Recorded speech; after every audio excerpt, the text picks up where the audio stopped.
What do you know about one of the newest additions on the Raiders staff? Yeah, you're talking about that run game coordinator, correct? Correctamundo. Yeah. I mean, look, obviously it's awesome that he's a Vegas guy, so that's really cool to bring him in. He comes over, from the staff in Jacksonville, actually. It's weird. Like, initially when I read it, I thought they were bringing him in for the defensive side of the ball because he was on Anthony Campanelli's staff over there in Jacksonville. But now he's coming to work with the offensive side of things. And honestly, I think what this is an opportunity for him to learn from Rick Dennison.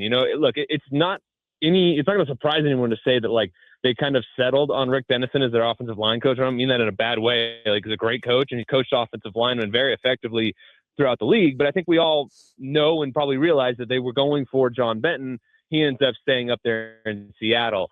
So, and look, Rick Dennison's an older guy. So, they bring this guy to be the run game coordinator, and, he can come and kind of learn from him. And I think maybe fall into that role if and when Rick decides that, he's going to move on from coaching, if everything works out and if Clint and his staff is here for a couple of years. So I like it from that regard. Also, again, working with Anthony Campanelli, a guy who defensively meshed so many different schemes, from like the Fangio background, even a little bit of the Brian Flores background. Like, he has a great understanding of what defenses are trying to do to stop the run. Now you flip that to the other side of the ball and you understand the defense's rules. And that's a big win for the offense because they can now kind of scheme it up that way, because that was one thing that you see with Clint Kubiak when you go back. Like, not only is he scheming things up, but he's doing it by taking advantage of the defense's rules and violating them in that way and putting guys in binds, because it's like they did the right thing, but they were just, they schemed it up so well based off of what their rules are to get guys open. So that, I think, is a little inside baseball there, but that's basically kind of how I think it ends up working for the Raiders. You bring a guy that with a great understanding of how defenses are trying to stop the run, and then in turn can now help you get your running game going. It is interesting. I don't know how big he is now, but when Mario Gabriel played for UNLV, he was listed at 6'4" and 280. I'm assuming he's still 6'4". That'd be kind of cool if the run game coordinator is actually offensive lineman size. That would be neat. I can tell you this. One thing he's not going to do, if you read the tea leaves and the reaction a year ago, Ashton Genty will not be changing his stance this year. That turned into a nightmare. I would imagine that the stipulations they put in there, like in the contract before he signed it, like, you will not change his stance. It's craziness. So what do they have to close out here? I know you're keeping track of this pretty closely. How many more positions do they actually need to fill? And, that's kind of a loaded question too, because it feels like there's assistants to the assistants. So, I mean, if they want, they could have, a coaching staff of 56. Exactly. Like, they could have, a run game coordinator for the run game coordinator. I mean, the way some of these coaching staffs do it, they essentially have like an unlimited budget to be able to fill out their coaching staff. It's crazy and also great at the same time. So look, I would expect, obviously we still got to wait and see what happens with their quarterback coach. They're still waiting to figure that out. I know they talked to, and I'm blanking on his first name, but Traylor from the Vikings, a guy that's worked with Kevin O'Connell, has some history with Kubiak, all that stuff, and his history working with a lot of really good quarterbacks.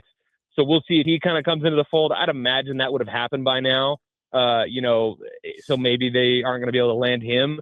We'll see where they go in that regard. And then again, like, there could be some random titles thrown around, on the defensive side of the ball and things like that. But for the most part, like, and I hate to not trying to throw shade on any of the coaches they bring in here, but I think the key coaching spots are done. Now the rest of them will be more like supportive roles. You've been doing a lot of work with Kirk Morrison, the former Raider, former NFL player, former San Diego State star. I just blindly followed Tackle for Loss TV. This better be good, man. Yeah. It's on your recommendation. Oh, yeah. What's going on here? It's going to be great, man. Kirk obviously knows football better than any, so he's going to be giving his take and kind of deep diving and breaking things down. I mean, I brought him onto my show recently to dive into like how tough it is to stop this Shanahan / Kubiak offense, because he faced it when he was a player. So like he's going to be able to bring that player perspective to a lot of different topics, whether it's like the news of the day or deep analysis into scheme stuff, defensively, and how offenses are trying to attack defenses. I mean, look, I bring a lot of people onto the show that know ball. Kirk is second to none in terms of his knowledge, obviously, having played the game and played linebacker. I mean, you see it from such an interesting lens. So I'm really excited to see what he does from it. Look, it's Kirk Morrison, so it's going to be gold. So I'm excited to see him kind of take that off. Let's get into Combine Week, and we'll go to Tackle for Loss TV's. Kirk posted this one. All NFL agents with prospects heading to Indianapolis for the Combine. Please remind you guys that the job interview starts once they walk in that airport. This is why I love the Combine so much, and I think people forget how much the players are judged and sliced and diced. Every minute they're in front of someone is a minute they can be making impressions. Yep. It really is. Yeah. It's crazy the way this whole process works. I mean, like if a guy doesn't shake someone's hand the right way, it's crazy the things that you get out of it.